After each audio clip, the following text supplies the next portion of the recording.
Ça va, tout va bien les gens dans ce monde de tarés parce que dans nos médias, ils sont en train de nous parler de nos animaux de compagnie.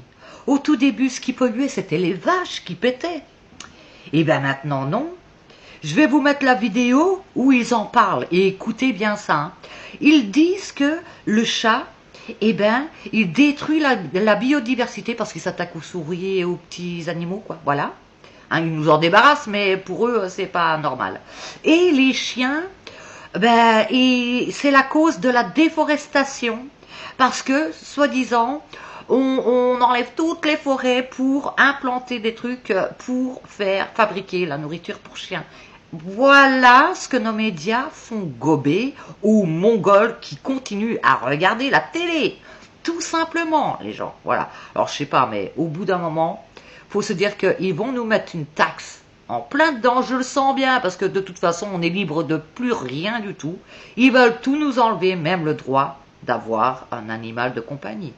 Donc, je vous mets la vidéo parce que ça vaut le coup d'être entendu. Permettez-moi d'être très en colère aujourd'hui, et je vais intituler cette minute les fourgons de la mort. Vous savez qu'ils sont complètement dingues en termes de climat aujourd'hui. Ils commencent à nous mettre garde contre les dangers des chiens et des chats. Eh bien c'est le GIEC, cet institut d'experts à la noix, expert non en écologie mais en escrologie, qui le dit maintenant, même sur les plateaux télé en France, suscitant une vague d'indignation sans précédent. Regardez plutôt. Est-ce que vous voulez la vérité? Oui. Est-ce que vous êtes prêt à être enseveli de coups de fil et de courriers mécontents de téléspectateurs? Oui, le chat est une catastrophe pour la biodiversité, le chien est une catastrophe pour le climat. On n'en parle jamais. Et la vache? Et la vache aussi, mais ça on en parle. On n'en parle jamais parce qu'il y a plus de foyers en France qui possèdent un chat ou un chien que de foyers qui ont un enfant. Et donc très clairement... Pardon. Alors, parce que le chat, effectivement, est un des responsables de la perte de biodiversité en milieu urbain, notamment parce qu'il va chasser des oiseaux ou des petits mammifères.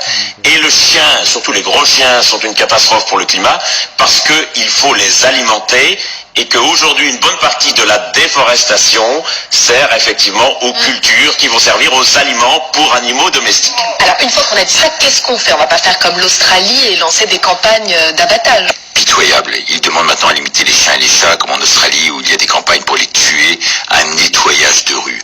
Comme ces infos relayées par le site 30 millions d'amis, qui évoque maintenant un plan d'abattage d'environ 3 millions de chiens errants au Maroc d'ici 2030. 2030, année au cours de laquelle le pays organisera la Coupe du monde de football et la Coupe d'Afrique des Nations.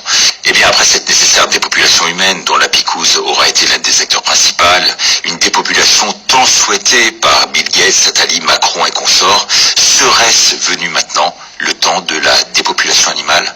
Accepteriez-vous, vous, qu'il réquisitionne notre animal pour l'éliminer? Merci de partager.